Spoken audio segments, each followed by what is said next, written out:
Setelah istirahat sejenak, akhirnya wawancara dengan Nike Ardila pun dilanjutkan. Lalu saya menawarkan Nike untuk ikut dalam show di Padang.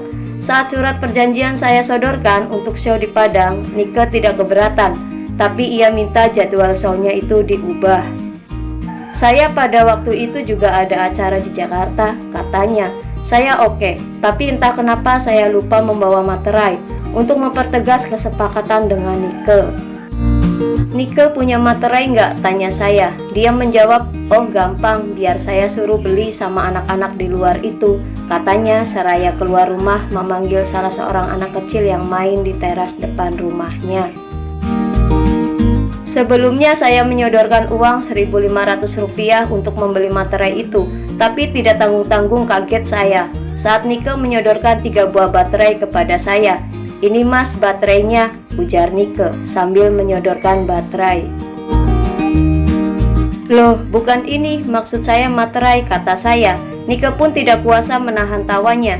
Tubuhnya yang bongsor itu terpingkal menahan tawa. Lucu mungkin, hahaha, saya kira baterai mas, katanya malu.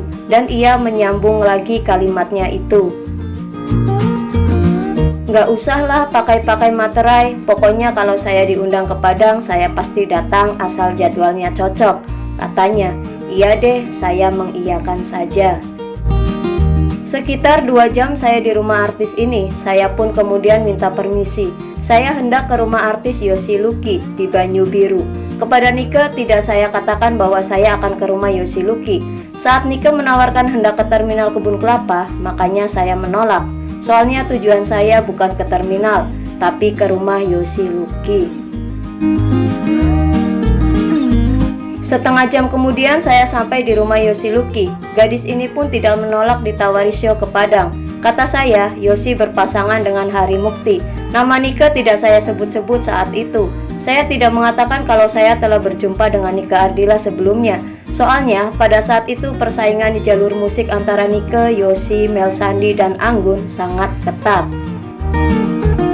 Jadi kalau setiap nama rivalnya disebut-sebut dan diundang dalam waktu yang bersamaan, banyak dari artis muda ini kurang bersemangat dan suka menaikkan tarif show-nya.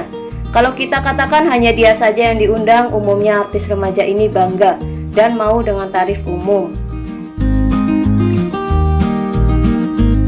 Saat Yosi dengan adiknya Yana menawarkan mengantar saya dengan mobil carry-nya ke terminal Kebun Kelapa, saya tidak menolak karena saya memang hendak balik ke Jakarta.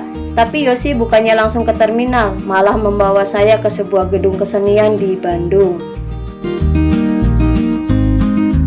Kita singgah sebentar dak, saya hendak minta izin, kata Yosi. Beda dengan Nike, Yosi memanggil saya dengan sebutan Uda karena ia tahu kalau saya dari Padang. Sore itu Yosi yang teman satu sekolah dengan Nike di SMA BPI ini hendak latihan nyanyi dengan beberapa artis Bandung lainnya. Tapi saya lupa acara untuk apa waktu itu. Nanti udah saya kenalkan dengan Nike Ardila, katanya. Astaga, saya kaget. Kartu saya bisa terbukti nih. Janganlah sih, saya di mobil saja. Badan saya sedang tidak enak, saya memberi alasan. Yosi pun maklum, dan ia masuk ke gedung itu. Tidak sampai 5 menit ia keluar dan membawa saya ke terminal.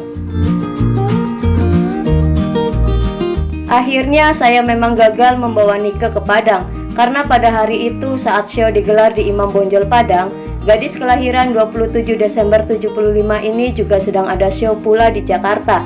Jadinya yang mengisi acara pentas musik 90 di Nolan Entertainment Yosi Luki dan Hari Mukti.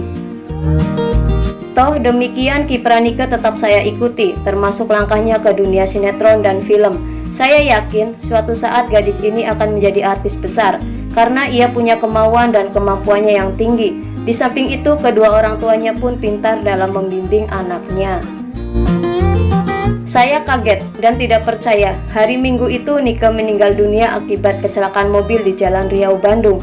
Nike meninggal dunia dalam usia 19 tahun dengan luka yang cukup parah di bagian kepala dan dadanya. Selamat jalan Nike Ardila.